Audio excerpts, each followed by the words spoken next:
Bonjour et bienvenue encore une fois dans votre chaîne qui vous serait toujours fidèle, mais aujourd'hui on ne va parler ni de cours ni d'exercices sur les mathématiques, mais plutôt on va essayer de répondre à la question, à la fameuse question que tout le monde se pose, les parents, les élèves, les étudiants, les génies et même les plus paresseux, c'est comment réussir en mathématiques. Alors suivez la séquence jusqu'à la fin, vous en serez très satisfait. Pour commencer, on précède par les erreurs à ne pas commettre.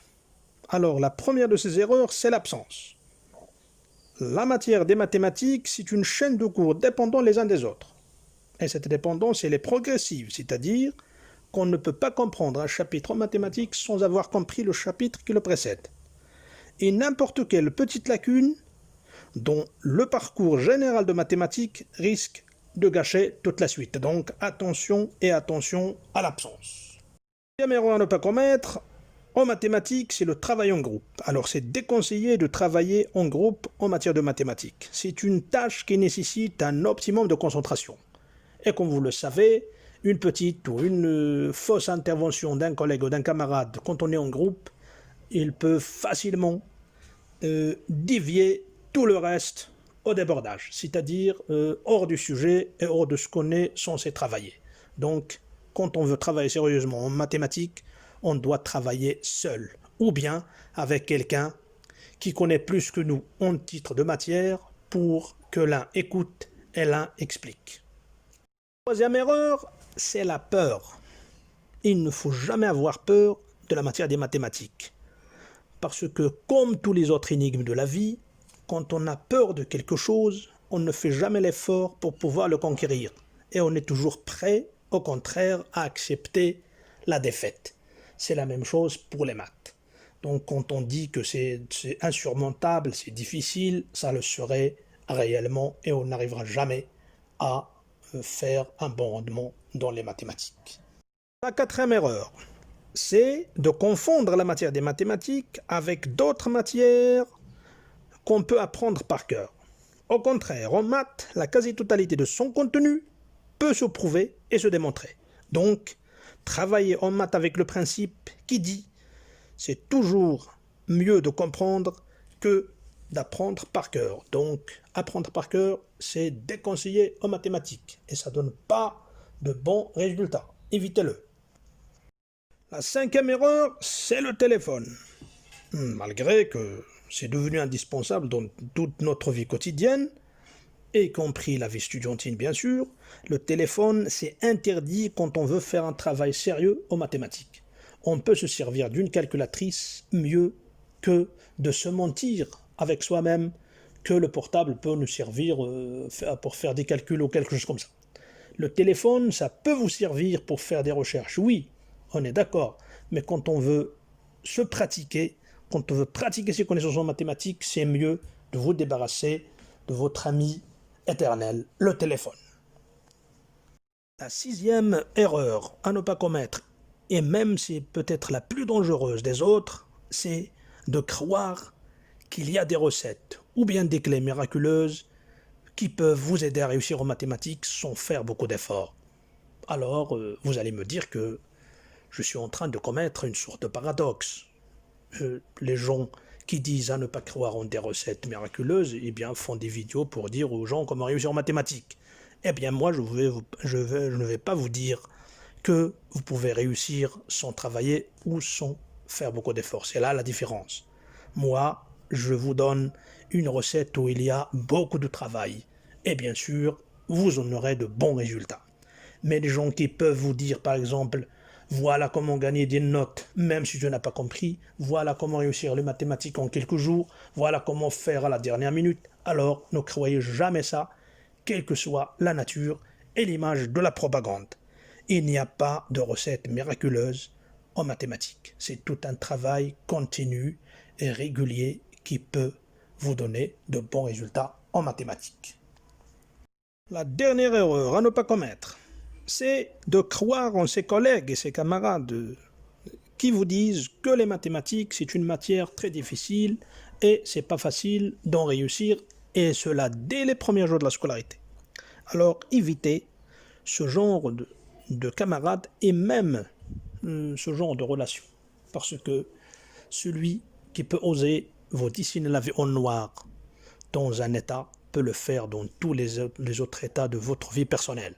Alors que la réussite en sa vie dépend toujours de ses efforts, de ses capacités et d'autres choses qui sont toutes relatives et personnelles. Donc, ne croyez jamais en ce genre de conseils, de faux conseils, de mauvais conseils, c'est-à-dire de se rattacher à ce que pensent les autres des mathématiques.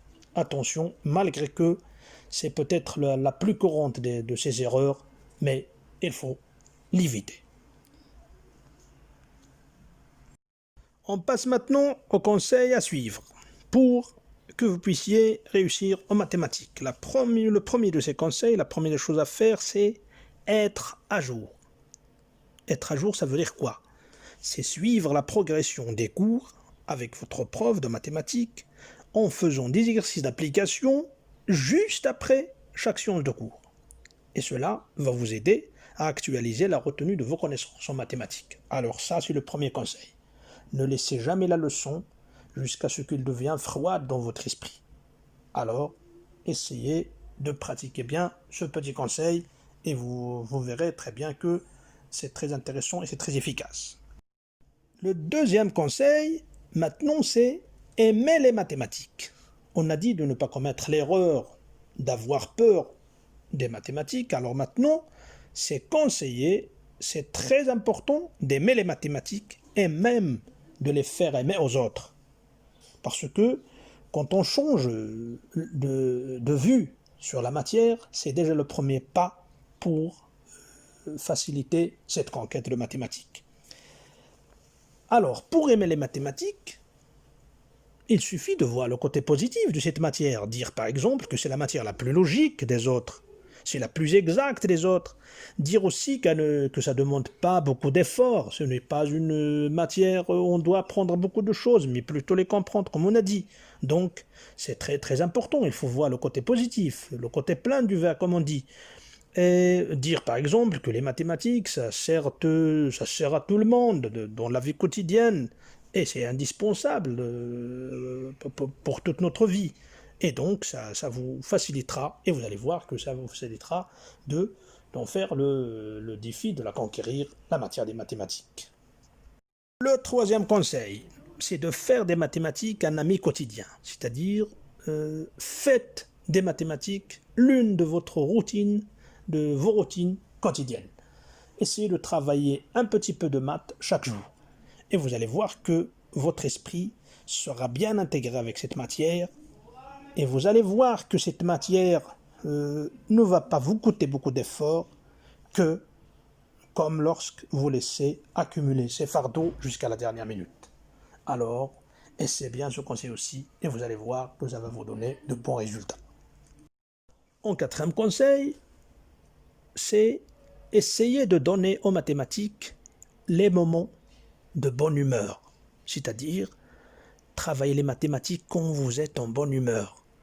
Ça catalyse le taux de concentration et vous allez voir que les mathématiques vont vous rembourser ce sacrifice de votre bon moment le jour où vous serez obligé de travailler sous pression d'un examen ou lorsque tout le monde se précipite sous les dépressions des préparations fatigantes. Vous aurez gagné ces temps-là comme un bon remboursement de ce que vous avez donné en maths en de bons moments de votre vie, c'est-à-dire lorsque vous avez de bonne humeur. Donc, essayez toujours de choisir des bons moments pour travailler les mathématiques. En cinquième conseil, on va essayer de passer maintenant aux choses pratiques. C'est-à-dire, alors en cinquième conseil, je vous dis de toujours essayer de commencer par des exercices corrigés quand vous avez à entamer un nouveau chapitre. Et les exercices corrigés, bien sûr, il y en a partout. Dans des réseaux sociaux, dans des anciens bouquins, chez des camarades, etc. Et là, ça vous facilitera le chemin, c'est-à-dire pour pouvoir progresser dans tel ou tel chapitre, et ça vous montrera aussi le bon itinéraire que les gens ont déjà tracé, c'est-à-dire les correcteurs ou bien les gens qui ont déjà fait ces exercices avant vous. Et donc, vous aurez le bon chemin à suivre relativement à chaque cas d'exercice ou de cours. Alors ça, c'est un conseil très pratique, essayez de le faire aussi. Sixièmement, et dans la catégorie de pratique aussi, ne cessez jamais vos recherches sur les réseaux sociaux. Vous y trouverez sûrement des clés de votre réussite, les exercices, des cours, des profs honnêtes et compétents, et surtout des conseils comme ceux que vous êtes en train de suivre en cet instant. Donc, ne stoppez jamais vos recherches sur les réseaux sociaux. En septième conseil, et en termes de pratique aussi, lors des préparations, c'est-à-dire les derniers moments, c'est-à-dire en vous préparant directement aux examens, essayez toujours de procéder à conquérir la résolution des examens antérieurs, mais en une seule reprise. C'est-à-dire quand je travaille un examen, il faut que je travaille tous les exercices. C'est pas tout simplement comme durant toute l'année, chapitre par chapitre. Non, il faut essayer de travailler tout un examen d'une façon entière. Pourquoi? C'est pour familiariser votre esprit avec ce genre de situation, parce que c'est ce genre de situation que vous allez trouver le jour de l'examen. Donc comme ça, quand vous serez devant votre copie d'examen, eh bien vous trouverez votre esprit, elle est déjà habitué à faire et à confronter ce genre de situation.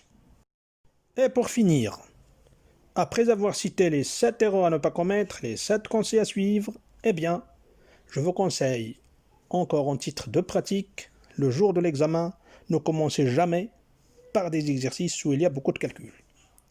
Ce sont des exercices toujours qui semblent faciles par rapport aux autres, mais un petit risque de commettre une petite erreur ou bien une petite faute et de vouloir réviser les calculs quand ils sont beaucoup encombrés risque de perturber tout votre effort sur la suite de l'examen et par suite avoir un impact que vous allez regretter peut-être toute la vie.